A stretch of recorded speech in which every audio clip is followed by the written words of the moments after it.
ఇప్పుడు పవన్ కళ్యాణ్ గారు ఇప్పుడు ఏపీలో నూతన ప్రభుత్వం ఏర్పడింది. పవన్ కళ్యాణ్ గారు ఉప ముఖ్యమంత్రిగా ఉన్నాడు. మీకెలా అనిపిస్తుంది? నెక్స్ట్ సీఎం ఆయనే. నెక్స్ట్ సీఎం ఆయనే. ఇది 2029. 2029 సీఎం ఆయనే. ఏమో ఆయన దశ బాగుంటే మధ్యలోనే వచ్చేస్తాడు. హ్మ్. చెప్తున్నాను కదా, నెక్స్ట్ సీఎం ఆయనే. చెప్తే ఎందుకు అంత నమ్మకంగా ఎలా చెప్తున్నారు పవన్ కళ్యాణ్? ఆయన ఆయన చేసింది కూడా ఇప్పుడు ప్రస్తుతానికి స్టార్టింగ్ పీరియడ్ బ్రహ్మాండం చేస్తున్నాడు. తర్వాత అంటారా ఎవరి ఇష్టం వాళ్ళది అనుకోండి, దాని కదా. నెక్స్ట్ పవన్ కళ్యాణ్ సీఎం మధ్యలోనే రావచ్చు. చెప్పేస్తున్నాను కదా, చివరిదా 29 దాకా అక్కలది ఇలా చేస్తే మధ్యలోనే రావచ్చు. ఎందుకంటే చంద్రబాబు నాయుడు గారికి ఆయనకి ఒక తరహా వయసు వచ్చింది, వాళ్ళ కొడుకు వచ్చింది, బాగానే పరిపాలిస్తున్నారు ఆయన మాత్రం. ఎందుకంటే స్కామ్లు అన్నీ మామూలే.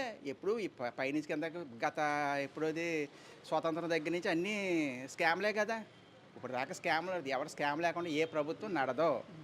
ఇన్నర్గానో అవుటర్గానో జరుగుతాయి, అది మాత్రం గ్యారంటీ. సార్ మీ వయసు ఎంత, సుమారు ఎంత ఉంటుంది మీకు? 56. ఎందుకు మీకు పవన్ కళ్యాణ్ గారు అంటే అంత ఇష్టం ఎందుకు? నాకు ఫస్ట్ ఇష్టం కూడా కాదండి, నాకు జగన్ గారు అంటేనే ఇష్టం, చంద్రబాబు నాయుడు గారు అంటే ఇష్టం. అంటే ఈయన చేసే విధానం మంచి నచ్చింది. విధానం బాగుంది. విధానం బాగుంది. ఇప్పుడు పోర్టుది ఏదో చేస్తానన్నాడు, అది చేస్తే చాలామంది కాకినాడలో బతుకుతారు.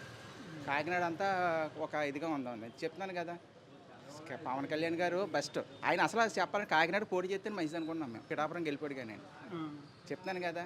ఎందుకంటే ఇక్కడ ఉన్న వాళ్ళందరూ అంతా దాదమ్మగారు అంతా యథారాజా తదా ప్రజ. ఆయన ఏంటంటే పవన్ కళ్యాణ్ గారు కాకినాడ పోటీ చేస్తేనే మంచిది అనుకున్నాం మేము. ఏంటంటే వాళ్ళ అదృష్టం అది, మా దురదృష్టం అది. చెప్పేస్తున్నాం కదా, పవన్ కళ్యాణ్ గారు అదృష్టం ఏంటంటే పిఠాపురం వాళ్ళు దురదృష్టవంతులు మేము. మాకు ఇక్కడికి వస్తే ఇంకా డెవలప్ అవుతుందని మేము అనుకుంటున్నాం. ఆయన మంచి పథకాలు చేస్తారండి. పవన్ కళ్యాణ్ అసెంబ్లీ గేట్ కూడా తాకనివన్నారు వైఎస్ఆర్ కాంగ్రెస్. అంతా ఆయన మామూలేనండి. అవన్నీ పవన్ కళ్యాణ్ గారు దాటడం ఇదనే రోజా గారు చెప్పడం అన్నీ మామూలే. చెప్పేస్తున్నాను కదా, అవి ఎవడో వచ్చి ఇప్పుడు గొడవకి వెళ్తే నిన్ను చంపేస్తాను, నిన్ను పిసికేస్తానంటారు. అది మామూలే అన్నీ. ఇదేం కాదు, అంతా పెద్ద గొప్ప ఇదేం కాదు. ఆయన పట్టించుకోకూడదు, కామనే. నెక్స్ట్ సీఎం మాత్రం పవన్ కళ్యాణ్ గ్యారంటీ.